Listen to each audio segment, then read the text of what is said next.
الشیطان اللعین الرجیم بسم اللہ الرحمن الرحیم نحمده ونصلی علی رسولہ الکریم وعلی آلہ الطیبین الطاہرین المعصومین ولعنۃ اللہ علی اعدائهم اجمعین اللہم صلی علی محمد وعلی محمد وعجل فرجهم اللهم صل على محمد وعلى خاتمۃ فی دلالۃ الاقتضاء والتنبیہ والاشارۃ الی آخرہ۔ اصل میں مقصد رابع میں ہماری گفتگو چل رہی تھی۔ مصنف نے اصول اول میں 7 ابواب کو بیان کرنا تھا۔ 7 ابواب تو ہم باب رابع میں تھے، مقصد رابع میں باب رابع میں تھے، اس کا عنوان تھا مفاہیم۔ مفہوم میں ہم نے بحث کی۔ الحمدللہ مفاہیم کی جو اصل بحث تھی کہ فلاں چیز کے لیے مفہوم ہے یا مفہوم نہیں ہے، وہ بات تمام ہو گئی، وہ مطالب ختم ہو گئے۔ مصنف یہاں پہ فرما رہے ہیں کہ ایک عنوان ہم ذکر کر رہے ہیں بعنوان خاتمہ، کہ فقہا حضرات کی زبان پر اور اسی طرح اصولی حضرات کی زبان پر کچھ ادلہ اور دلالات کا ذکر ہوتا ہے۔ کہتے ہیں کہ یہ جو بات ہے من باب الاشارہ ہے، من باب دلالت الاشارہ ہے، من باب دلالت التنبیہ ہے، من باب دلالت الاقتضاء ہے۔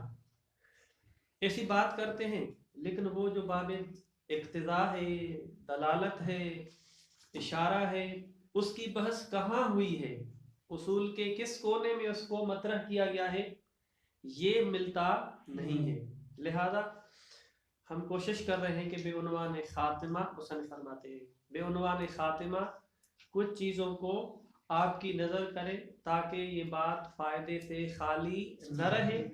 ان قسم کی اب باتوں سے آپ مستفید ہوتے رہیں، خصوصاً جب یہ باتیں باقی کتب میں آپ کو نہیں مل رہی۔ تو اس وجہ سے مرحوم مظفر کو ہمارا احساس تھا کہ یہ باتیں آپ کو اور کہیں نہیں ملیں گی، جبکہ ہماری ابحاث میں اس کا تذکرہ بھی ہوتا ہے۔ چلے یہ تو بات واضح ہو گئی نا کہ مصنف ہمارے فائدے کی بات کر رہا ہے، لیکن بے عنوان خاتمہ اس مطلب کو ذکر کر کے ہماری بحث سے اس کا کیا ربط تھا کہ اس کو جو ہے نا یہاں پہ ذکر کریں؟ کچھ تھوڑا تو ربط بننا چاہیے نا، بالکل اجنبی بحث تو نہیں ہونی چاہیے۔ مصنف کہتے ہیں ہاں ربط ہے، انشاءاللہ یہ آپ کو معلوم ہو جائے گا۔ اس کو مصنف جو ہے وہ بے عنوان تنبیہ یوں بیان کرتے ہیں۔ دیکھیں ہمارے پاس ایک دلیل ہے جس کو ہم دال کہتے ہیں، اور جس پر وہ دلالت کرتی ہے وہ دلیل، اس کو مدلول کہتے ہیں۔ تو ادلہ یا دلیل اور اس کے آگے مدالیل ہے۔ مدالیل یا منطوقی ہوں گے، یعنی وہ بات جو ہمیں سمجھ میں آ رہی ہے وہ نطق کے کلام سے سمجھ میں آ رہی ہے، اس کو ہم کہیں گے مدلول منطوقی۔ مدلول منطوقی کا مطلب ہے کہ اس پر جو چیز دلالت کرنے والی ہے دلالت مطابقیہ کے ذریعے، لہذا یہ مطلب ہمیں سمجھ میں آ رہا ہے، لہذا یہ جو ہے وہ مدلول منطوقی ہے۔ ایک اور مدلول ہے جو ابھی ہم پڑھ کے فارغ ہوئے ہیں، وہ مدلول مفہومی ہے، کہ جس پر دلیل دلالت کر رہی ہے نہ کہ دلالت مطابقیہ سے بلکہ دلالت لزومیہ سے، لزوم بین بمعنی الاخص ہے۔ تو لہذا یہ مدلول کیا بنے گا؟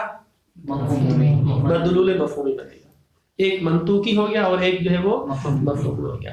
مصنف فرماتے ہیں کچھ اور مدالیل بھی ہیں، وہ اور مدالیل بھی ہیں جو ہے مدلول، وہ دال ہے، اس دال کا ایک مدلول ہے جو نہ مدلول منطوقی ہے، یعنی دلالت مطابقیہ نہیں ہے، اور نہ مدلول مفہومی ہے، کیونکہ مدلول مفہومی کے لیے ضروری ہے کہ لزوم بین بمعنی الاخص ہونا چاہیے، وہ بھی نہیں ہے۔ تو لہذا یہ تیسرے قسم کا مدلول ہو گیا، کیونکہ وہاں پہ جو لزوم ہے لزوم بین بمعنی الاخص نہیں، بلکہ یا تو غیر بین ہے یا بین بمعنی العام ہے۔ لہذا یہ جو تیسری قسم کا مدلول ہے جس کی آگے ہم تشریح کر رہے ہیں، جو ہمیں سیاق کلام سے سمجھ میں آ رہا ہے، ہم اس کو جا کے طرح کریں گے۔ اس مدلول کو، اس دلالت کو دلالت سیاقیہ کا کلام دیتے ہیں، نام دیتے ہیں دلالت سیاقیہ، یعنی سیاق کلام سے۔ سیاق کلام کا کیا مطلب ہوتا ہے؟ یعنی لا بلائے کلام سے، لا بلا کلام مطلب ہے کہ جملے کو یا آگے سے دیکھیں گے یا پیچھے سے دیکھیں گے یا اس کے جو ہے غور فکر کریں گے تو ایک بات نکل کے آتی ہے، اس بات کو ہم جو ہے وہ مدلول کا نام دے رہے ہیں، نہ منطوقی ہے نہ مفہومی ہے. واضح ہے؟ تو لہذا وہ مدلول جو لا بلائے کلام سے سمجھ میں آ جائے اس کو ہم مدلول سیاقی کہیں گے.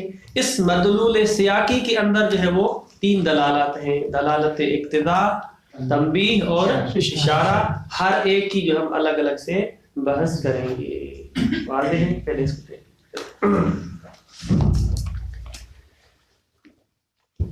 خاتمۃ فی دلالت الاقتضاء والتنبیہ والاشارۃ. تمہید اور مقدمے میں کیا فرق ہے؟ کبھی ہم بے عنوان مقدمہ کہتے ہیں، کبھی بے عنوان تمہید کہتے ہیں. مقدمہ بھی ابتدا میں ہوتا ہے، تمہید بھی. تمہید عموماً اس طرح بیان کرتے ہیں جیسے خطیب ہوتے ہیں نا، اس کو کسی نقطے تک پہنچنا ہوتا ہے، مطلب وہ تو اس کے لیے ادھر سے چیزیں لا کے تاکہ اپنی فضا ہموار کر رہا ہوتا ہے، جو آگے میں نے بات پہنچانی ہے اس کو کیسے جو ہے نا وہ پہنچاؤں. کچھ ایسی چیزیں ہوتی ہیں جس کی ضرورت ہوتی ہے تاکہ اصل ٹریک پہ آ جائے بندہ، جو ہے نا اصل طریق پہ آ جائے. اس وجہ سے تمہید یعنی تیاری، ممہد یعنی تیاری، آمادگی. تمہید یعنی آمادہ کرنا. یجری کثیر علی لسان الفقہاء والاصولیین. اکثر اوقات فقہا اور اصولی حضرات کی زبان پر یہ بات جاری ہوتی ہے. یجری کیا؟ ذکر و دلالت الاقتضاء ہے، دلالت اقتضاء کا ذکر، و تنبیہ والاشارت. ولم تشرح هذه الدلالات فی اکثر الکتب الاصولیۃ المتعارفۃ. مصنف کہتے ہیں جو کتب اصولی ہمارے پاس متعارف اور رائج جو ہیں وہ، ان میں سے اکثر کتب میں یہ دلالات مطرح نہیں ہوئی، اس کی تشریح نہیں ہوئی.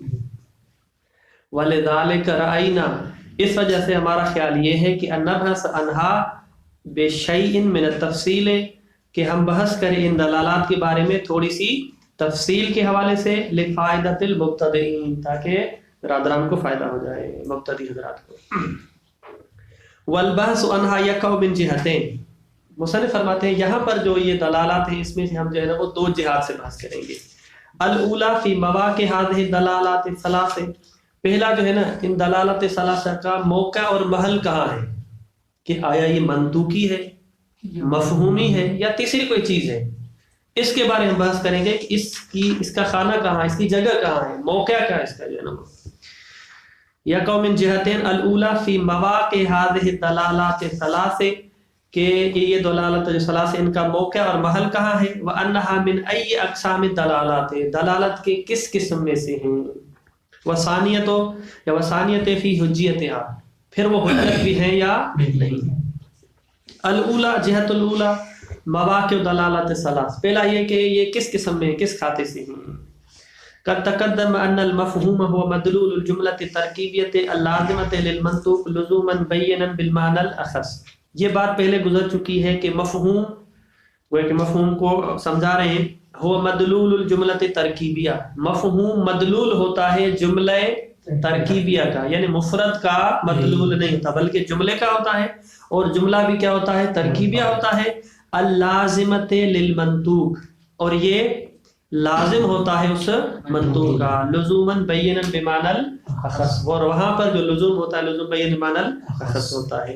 یعنی مفہوم ایک مدلول ہے، البتہ مدلول مفرد نہیں بلکہ مدلول جملہ ہے.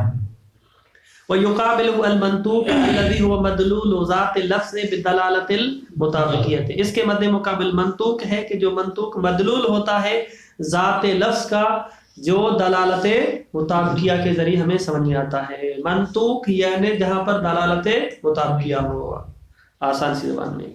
ولیکن یبقى هناك من المدلولات ما لا يدخل في المفہوم ولا في المنطوق اصطلاحا. کچھ ایسے اور مدالیل ہیں، مدلولات ہیں کہ جو نہ منطوق کے خاتے میں آتے ہیں اور نہ مفہوم کے خاتے میں آتے ہیں اصطلاحی اعتبار سے.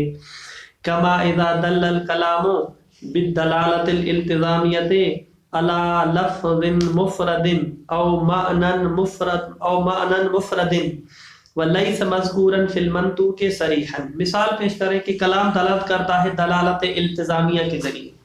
کس بات پر دلالت کرتا ہے؟ علی لفظ مفرد، کلام بیان کر رہا ہے کہ یہاں پر لفظ مفرد موجود ہے، او معنی مفرد، یا ایک معنی یہاں پر موجود ہے اس کلمے کے، جملے کا معنی نہیں بلکہ کسی مفرد کلمے کا معنی موجود ہے، لیس مذکورا فی المنطوق، حالانکہ وہ مفرد بذات خود یا اس کا معنی مذکور نہیں ہے صریح کلام میں، یعنی متکلم نے اس لفظ کو تکلم نہیں کیا ہے، اس کلمے کو نہ اس معنی کی طرف بات کی ہے، پھر بھی کلام دلالت التزامیہ کے ذریعے بیان کر رہا ہے کہ یہ چیز یہاں پر موجود ہے، یعنی کلام اس پر دال ہے۔ حاشیے میں ایک عبارت ہے تقریباً سب کے پاس ہوگی، جو کہ خود مصنف کی ہے، باقی کتب سے جو ہے لے کے آئے اس کو، وہ کہتے ہیں یہاں پر جو ہم کہہ رہے ہیں کہ کلام دلالت کر رہا ہے کلمے پر یا معنی پر، اور یہاں پہ لزوم دلالت التزامیہ کے ذریعے، تو دلالت ہمارے پاس جو ہے دلالت لفظیہ کی کتنی قسمیں؟ 3، مطابقیہ، تضمنیہ اور التزامیہ۔ تو یہاں پر جو بیان کی گئی بات بدلالت الالتزامیت، تو دلالت التزامیہ یہاں پر دلالت تضمنیہ کو بھی شامل ہے۔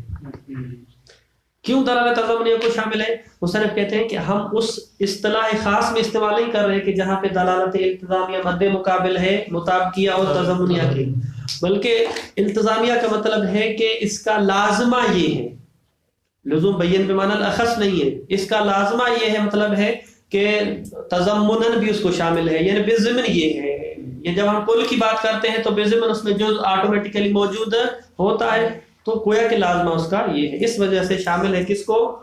دلالت تضمنیہ کو۔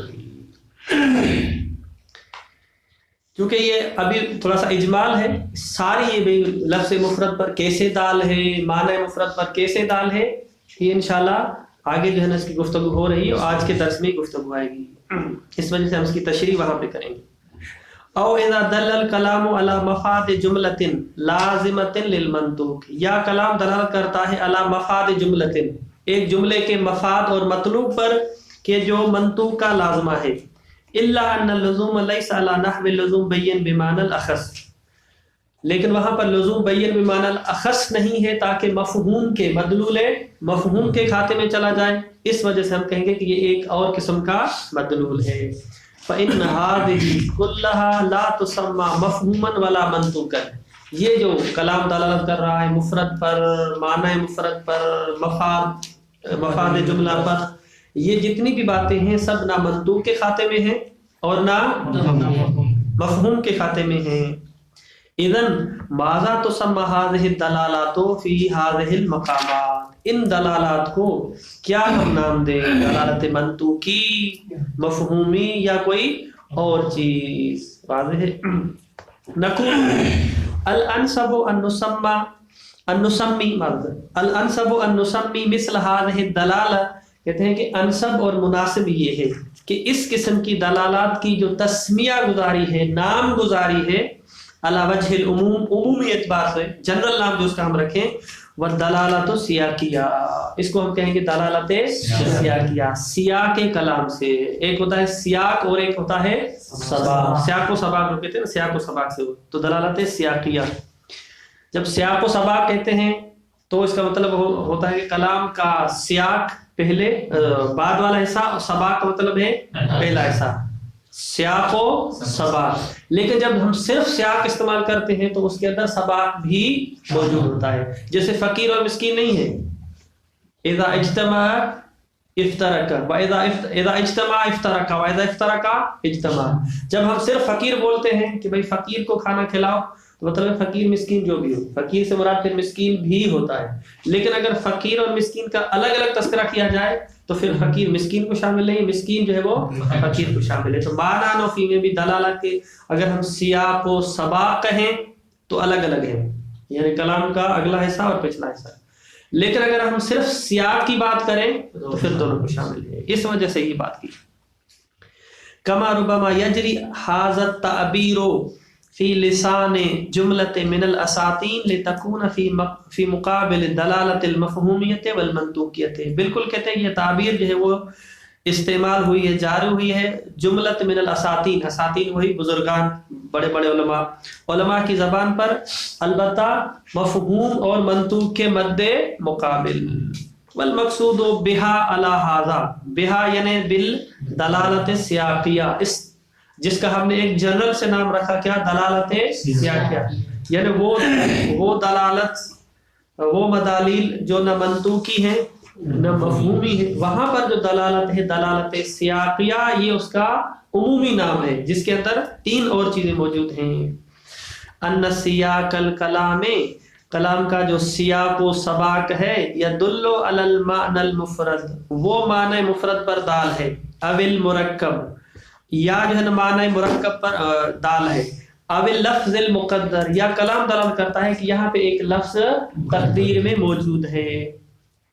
وَقَسَّمُوهَا إِلَى الدَّلَالَاتِ ثَلَاثِ الْمَذْكُورَةِ، کہتے ہیں کہ یہ جو علماء حضرات ہیں، اصولی حضرات، اس دلالت سیاقی قسموها کی ضمیر کہاں جا رہی ہے، دلالت سیاقیہ کو تقسیم کیا ہے 3 دلالات کی طرف، الاقتضاء والتنبیہ والاشارہ، فلنبحث عنها واحدۃ، ہم ایک ایک کر کے ان کی بحث کریں گے.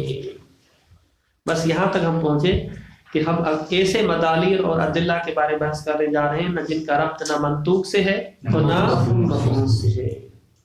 صحیح، تو سوال وہی باقی ابھی تک. تو پھر ہمارے اس جو ہے نا مفاہیم سے اور اصول اول سے اس کو کیوں بحث کیا گیا، واضح ہے، یہ جو ہے ذہن میں رہے. دیکھتے ہیں کہ اس کا جواب کہاں پہ آتا ہے. نمبر 1 دلالت الاقتضاء. سب سے پہلے جو دلالت اقتضاء ہے، مصنف کہتے ہیں کہ دلالت اقتضاء کے اندر 2 چیزوں کا ہونا ضروری ہے. دلالت اقتضاء کے لیے 2 چیزوں کا ہونا ضروری ہے. سب سے پہلے کہ یہ جو دلالت ہے، یعنی یہ دلیل دلالت کر رہی ہے ایک مدلول پر. مدلول کا مطلب ہے کہ مفہوم اور ایک مطلب. وہ جو مفہوم اور مطلب اور معنی ہے وہ مقصود متکلم ہو.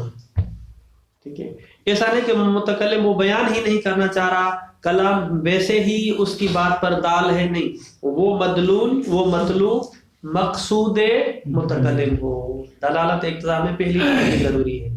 یعنی جب ہم کہہ رہے ہیں کہ کلام کے سیاق و سباق سے یہ بات پتہ چل رہی ہے نا، کہتے ہیں بے شک سیاق و سباق سے پتہ چلے لیکن متکلم اس کی طرف ملتفت ہو اور اس کا قصد بھی ہو. پہلا جو ہے نقطہ یہ ہے. دوسرا نقطہ یہ کہ وہ جو ہم کہہ رہے ہیں کہ متکلم کی بات سے یہ سمجھ میں آ رہی ہے، چاہے کلمہ ہو چاہے معنی ہو چاہے جو بھی ہو، اگر اس کو ہم ہٹا دیں تو پھر بات درست نہ ہو. یا تو عقلاً درست نہیں ہے، یا تو لغت کے اعتبار سے درست نہیں ہے، یا تو شریعت کے اعتبار سے درست نہیں ہے، یا تو عرف کے اعتبار سے درست نہیں ہے.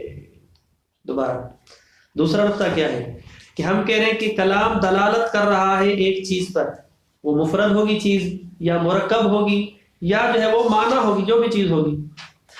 اگر وہ چیز ہم ہٹا دیں ٹھیک اس کلام سے اور کہیں کہ یہاں پر نہیں ہے، تو وہ جو کلام متکلم نے بیان کیا ہے اس کا درست ہونا مشکل ہو جائے، اس کا صحیح ہونا، صادق ہونا، ٹھیک ہونا مشکل ہو جائے. یا تو عقلاً مشکل ہے، یعنی عقلی اعتبار سے ممکن ہی نہیں کہ ایسا کلام جو ہے نا ایسی کی بات ہو، یا تو شرعی اعتبار سے شریعت اس کو صحیح نہیں مانتی، یا جو ہے نا لغوی اعتبار سے یعنی ترکیب کے اعتبار سے، نحو کے اعتبار سے وہ کلام باطل ہونا لازم آتا ہے.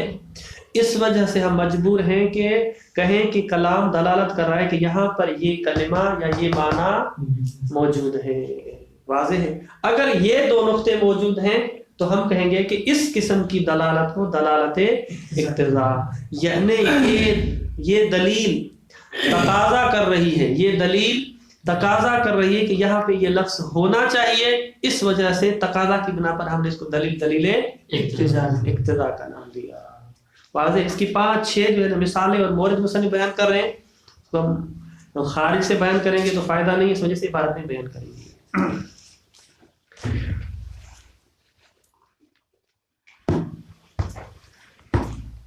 دلالت الاقتضاء وہی ان تکون الدلالت مقصودۃ للمتکلم بحسب العرف.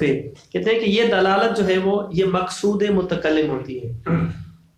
دیکھیں یہ نقطہ ہم نے مفہوم میں شاید بیان کیا تھا یا نہیں کیا تھا. ہم کہتے ہیں کہ یہ جو مفہوم ہے مدلول مفہومی، ضروری نہیں ہے کہ متکلم نے اس کے مفہوم کا بھی قصد کیا ہو. جملے کا جو مفہوم بن رہا ہے ضروری نہیں ہے کہ متکلم اس کی طرف ملتفت بھی ہو. مثلا کوئی بات کہتے ہیں، ثقلین صاحب کوئی بات کرتے ہیں، مثال کے طور پہ ہم کہتے ہیں آپ کی بات کا یہ مطلب ہے، یہ مطلب ہے نا، یہ مفہوم ہے. وہ کہتے ہیں نہیں میں نے تو یہ مفہوم نہیں لیا، مطلب ہے کہ ملتفت نہیں ہوتے ہیں. تو مفہوم میں ضروری نہیں ہے کہ متکلم کے وہ مقصود میں اور التفات میں ہو، لیکن اس دلالت میں حتماً ضروری ہے کہ ملتفت ہو. وہی ان تکون دلالت مقصودتاً، یہ جو دلالت ہے یہ مقصود ہوتی ہے متکلم کے لیے بحسب العرف. وَيَتَوَقَّفُ صِدْقُ الْكَلَامِ، یہ پہلا نقطہ یہ ہو گیا. دوسرا وصفی يَتَوَقَّفُ صِدْقُ الْكَلَامِ، کلام کا صحیح ہونا موقوف ہے، او صحتہ، سچا ہونا یا صحیح ہونا موقوف ہے. اس وجہ سے ہم نے کہا کلام کا ٹھیک ہونا یعنی سچا ہونا یا صحیح ہونا، عقلاً او شرعاً او لغتاً او عادتاً علیہا دلالت الاقتضاء. مثالها قوله صلی اللہ علیہ وآلہ وسلم لا ضرر ولا ضرار فی الاسلام. یہ جو ہے نا کلام ہے، متکلم نے یہ بیان کیا، پاک پیغمبر نے کہا کہ لا ضرر ولا ضرار فی الاسلام، اسلام میں نہ ضرر ہے نہ ضرار ہے. یعنی اسلام نہ اجازت دیتا ہے کہ خود کو ضرر پہنچائیں اور نہ اجازت دیتا ہے کہ کسی اور کو ضرر پہنچائیں، نہ ضرر کو قبول کریں اور نہ ضرر کو تعدی کریں. سمرہ ابن جندب ڈالیں، مشہور جو واقعہ آپ نے سنا ہوا ہے.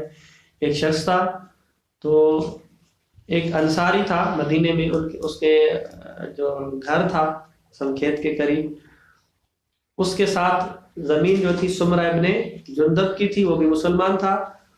وہ کھیت میں کھجور کا ایک درخت تھا، لیکن کبھی کبھی کھجور کا درخت کیا ہے تھوڑا سا ٹیڑھا ہو جاتا ہے، تو ٹیڑھا ہو کے اس شخص کے گھر تک جو ہے نا اس کی جو کھجوریں ہوتی تھی اس کے گھر تک آتی تھی. یہ کھجوریں ہیں تو ظاہر بات ہے مالک کون ہے؟ سمرہ بن جندب ہے.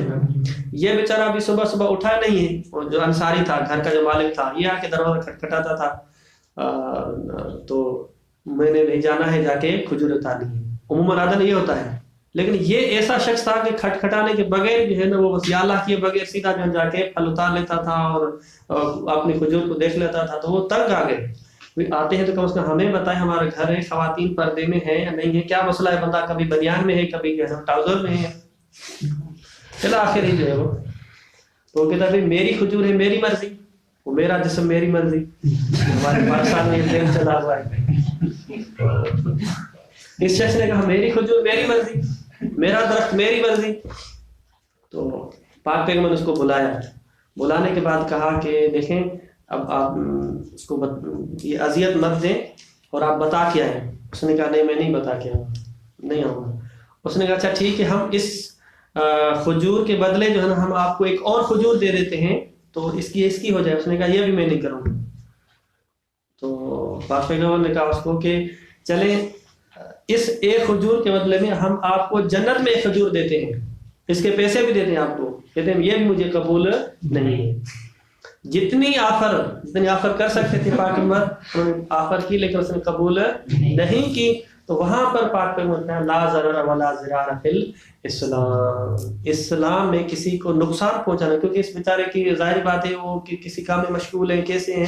تو وہاں پر یہ جملہ فرمایا کہ کسی کو ضرر پہنچانا اسلام اس کی اجازت نہیں ہے. یہ تو حدیث کا بیک گراؤنڈ ہے. ما نحن فی میں شاہد کیا ہے؟ کہتے ہیں کہ ما نحن فی میں ہم نے دلالت اقتضاء کی تعریف کیا کی تھی کہ کلام دلالت کرتا ہے کہ یہاں پر کوئی نہ کوئی چیز مقدر ہے. ٹھیک ہے، کوئی نہ کوئی. اگر ہم سادہ سا ترجمہ کریں اسلام میں ضرر نہیں ہے، ضرر نہیں کا مطلب ہے یعنی حقیقتاً اور واقعاً ضرر نہیں ہے، یعنی مسلمانوں کو نقصان نہیں ہوتا ہے یا مسلمان دوسرے کو نقصان نہیں پہنچاتے. اگر حقیقت ضرر کو، وجود ضرر کو دیکھیں تو پھر یہ تو کلام درست نہیں ہے. اس وجہ سے کیا ہوتا ہے کیا ہمیں ماننا پڑے گا؟ یہاں پر یہ کلام تقاضا کر رہا ہے کہ کوئی چیز مقدر رکھیں تاکہ کلام آپ کا درست ہے.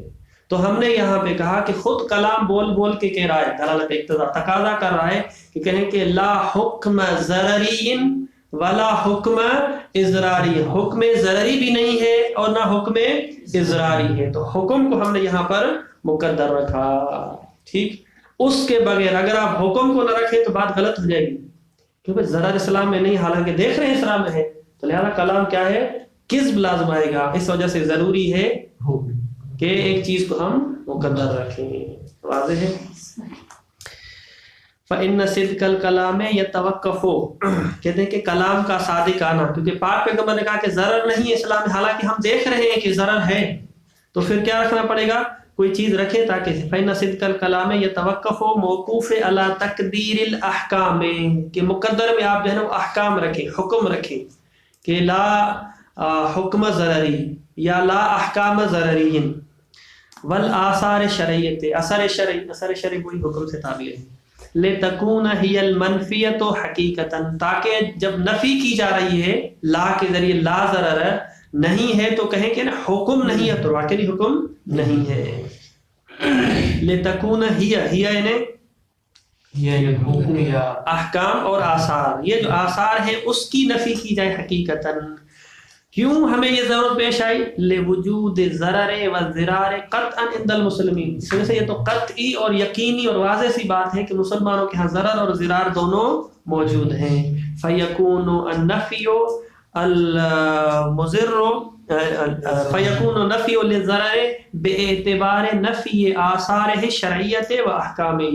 بس ما نحن فی میں ضرر کی نفی کرنا کہ لا ضرر، اس کی نفی کرنا کس اعتبار سے ہے؟ آثار شرعیہ اور احکام شرعیہ کے اعتبار سے ہے. ومثلہ، بالکل اسی مورد کی طرح ہے. کون سا مورد؟ رفع عن امتی ما لا یعلمون ومضطروا الیہ. اصل میں حدیث یوں ہے، رفع عن امتی تسعۃ، 9 چیزیں جو ہے اٹھائی گئی ہیں، پھر جو ہے نا ایک ایک کر کے اس کو گن کے بتایا گیا ہے. ان میں سے مصنف یہاں پہ اشارہ کر رہے ہیں. تو معنی نفی میں کیسے؟ رفع عن امتی ما لا یعلمون، میری امت سے اس چیز کو اٹھایا گیا ہے جو نہیں جانتے، یعنی جہالت کو اٹھایا گیا ہے. ٹھیک ہے، ما لا یعلمون کا کیا مطلب ہے؟ یعنی جو نہیں جانتے ہیں جہالت کو، حالانکہ دیکھ رہے ہیں جہالت ہے یا نہیں ہے. ٹھیک، اسی طرح مضطر الیہ، جس کی طرف وہ اس چیز کو اٹھایا گیا ہے جو اضطراری ہے. یعنی کیا مطلب ہے کہ اضطرار اور مجبوری، اضطرار مطلب مجبوری کیا امت مسلمہ میں نہیں ہے؟ اگر ظاہری اعتبار سے دیکھیں گے تو کلام کا کاذب ہونا لازم آتا ہے، جبکہ یہ چیزیں ہیں. تو لہذا ضروری ہے کہ ہم معنی نفی میں ایک ایسی چیز مقدر رکھیں تاکہ کلام صادق آ جائے. تو یہاں پر رفع عن امتی عقاب ما لا یعلمون، جس کو وہ نہیں جانتے، جس سے وہ جاہل ہیں، اگر اس کے مرتکب ہوتے ہیں تو اس پر عقاب جو ہے، وہ جو سزا ہے اس کو اٹھایا گیا ہے. تو لہذا عقاب کو اگر نفی کی جائے، اس کو رفع کیا جائے تو پھر یہ بات درست ہے، پھر کلام صادق ہو جائے گا. واضح ہے؟ تو لہذا پہلی مثال میں سے واضح ہو گیا دلالت اقتضا، یعنی خود یہ کلام کہہ رہا ہے. کون سا کلام؟ کہ لا ضرر ولا ضرار. تو یہاں پر خود مقصود متکلم کیسے ہے کہ خود متکلم متوجہ ہے کہ میں کس چیز کے ضرار کی بات کر رہا ہوں، حکم ضرری کی بات کر رہا ہوں. لہذا حکم ضرری، حکم یہاں پہ مقصود متکلم ہے. دوسری بات، دوسرا کیا نقطہ تھا؟ کہ صدق کلام یا صحت کلام اس پر جو ہے وہ موقوف ہو. اس پر بھی یہ بھی ہمیں کہاں سے پتہ چل رہا ہے؟ خود کلام سے. تو جب لا ضرر ولا ضرار دیکھ رہے ہیں کہ واقعی جو ہے نا کلام صادق نہیں ہے، مگر یہ کہ ہم یہاں پہ آثار کو اور احکام کو مقدر مانتے ہیں. دوسری مثال، ومثال آخر قولہ صلی اللہ علیہ وآلہ وسلم لا صلاۃ لمن جارہ المسجد الا فی المسجد. اس کا سادہ سے ترجمہ یہ ہے کہ لا صلاۃ لمن، اس شخص کی نماز نہیں ہے، جارہ المسجد، مسجد جس کا ہمسایہ ہے، الا فی المسجد، مگر یہ کہ مسجد ہے. اس کا مطلب ہے کہ جو لوگ مسجد کے قریب ہیں ان کی نماز ہی نہیں ہے، باطل ہے. واضح ہے؟ جو شخص یعنی دیکھیں لا صلاۃ نماز ہی نہیں ہے، یعنی نماز نہیں مطلب نماز باطل ہے.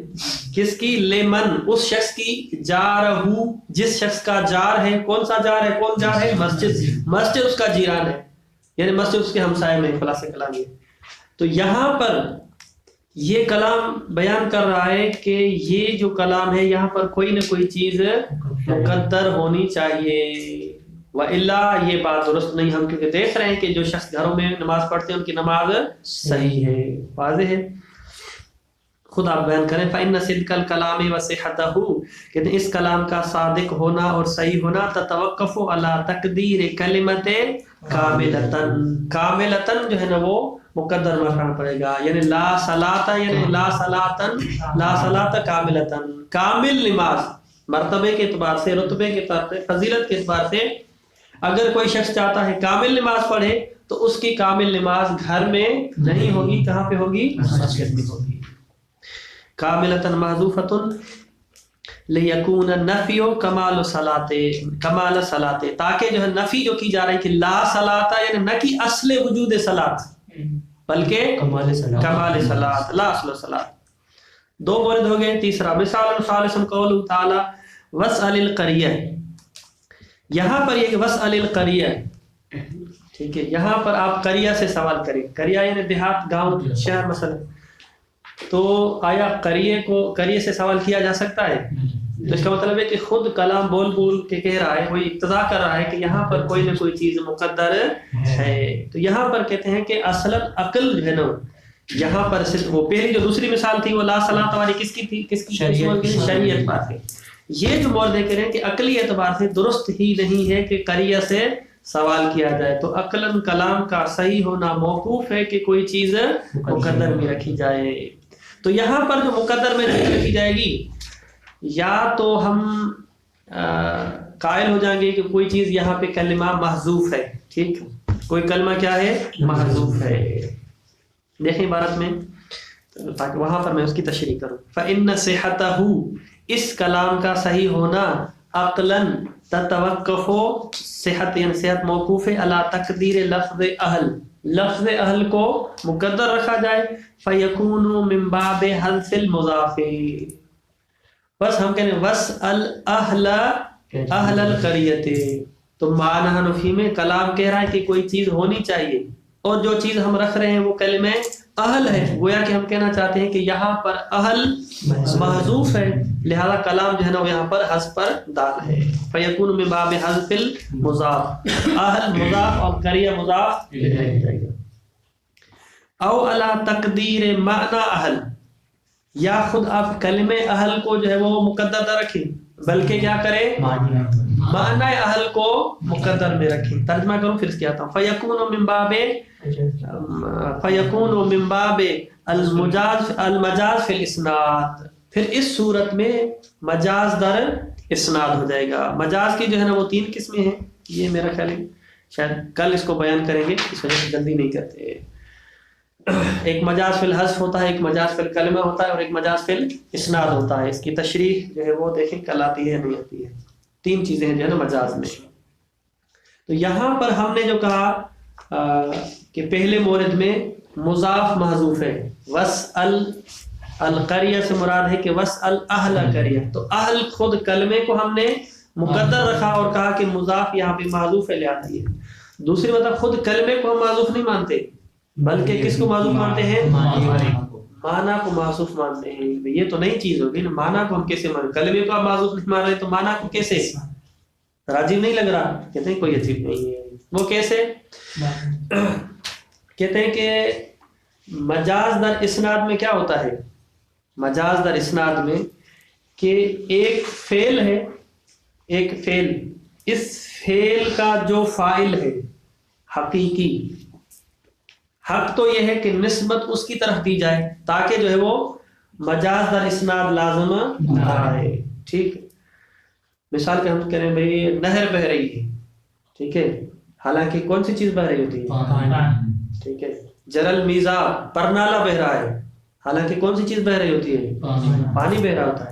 تو جو چیز بہ رہی ہے، جس کا کام ہے، جس کا فعل ہے، ہم اس سے نسبت اٹھا کے کسی اور کو دے دیتے ہیں تو یہ جو ہے نا نسبت دے رہے ہیں، اسناد کر رہے ہیں، لیکن جس کا کام تھا اس سے ہٹا کے کسی اور کو دے رہے ہیں تو پھر یہ مجاز ہو گیا اسناد میں.